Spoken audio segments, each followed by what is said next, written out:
I'm Dr. Christina Kabash, and I'm here to talk to you today about advances in big toe arthritis. Over 91 million people in the United States are affected by arthritis.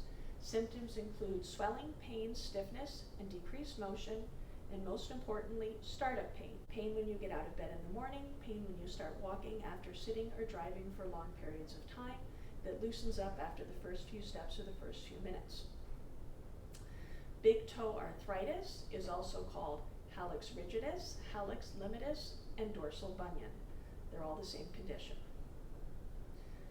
And you can see here on this toe there's a bump, and then if you look at the x-ray, the bump is actually caused by a very large bone spur that is formed.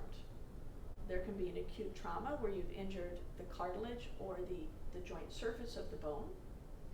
It can be from repetitive sports injuries, such as football, basketball, or any sort of jumping injury, a jumping sport, or poor choices in shoe wear. Gout can also cause arthritis, and what happens is uric acid crystals are deposited in the joint and they erode the cartilage. This is the second toe joint, and you can see in the third and the fourth and the fifth, and you can see that there's space in between. Well, that's not really space, that's cartilage. The cartilage is the cushion between the bones. There's no calcium in cartilage, so it looks like a space. Calcium is what is white in bones and why we see bones. Treatment of Hallux rigidus, non-surgical treatment, involves anti-inflammatories, taping. Rigid orthotics were commonly used, and now more commonly we'll use rocker bottom shoes that are more cushioned, more comfortable, and don't bend in the toe box. Cortisone injections can also be used. So this is a diagram, and as you can see, this is the rocker bottom shoe. So when you walk, you roll forward onto the shoe instead of having to bend in the toe joint area. Okay, so what you really want to avoid is any shoe wear that is flexible in the big toe box. This will cause pain. You also want to avoid shoe wear that you need to grip with your big toe, as this will strain the joint and cause pain. You want to avoid any type of activity that causes flexion in the big toe, such as push-ups, many yoga positions, sprinting, running, jumping.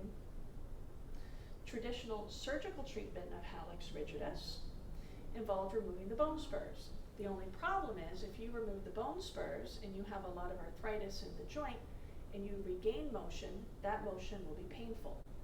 That type of toe will be treated with a fusion in the past. You can fuse it with 2 cross screws, you can fuse it with a plate and screws.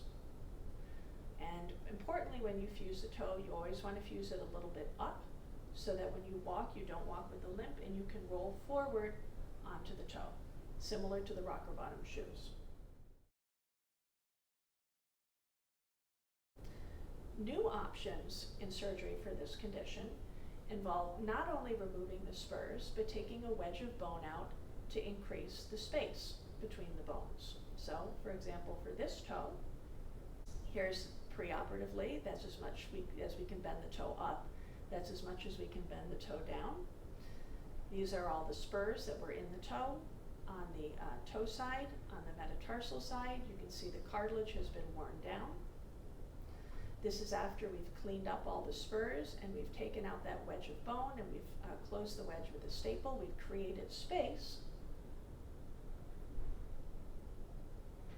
Unfortunately, as soon as you let go traction on the toe, that space closes up and now you're rubbing bone on bone. So traditionally in the past, we would roll up a tendon or an anchovy or try to put something in there, but we always had the problem that it didn't stick well. Okay, there is now a new implant that I'm using, which is a little rubber bumper that we stick into the toe surface that maintains that space and allows for good range of motion. Right? So recovery for a motion retaining procedure involves 6 to 10 weeks in a flat post-op shoe. Recovery for a fusion is 6 weeks in a heel wedge shoe where all of the weight goes on the heel and none on the big toe, and then an additional 4 weeks in a flat post-op shoe. So in summary, for big toe arthritis, non-operative treatment is aimed at preventing further inflammation and progression of the arthritis, and this is done with anti-inflammatories, stiff-soled shoe wear, injections, activity modification. Operative treatment is motion retaining versus fusion. you for watching this video.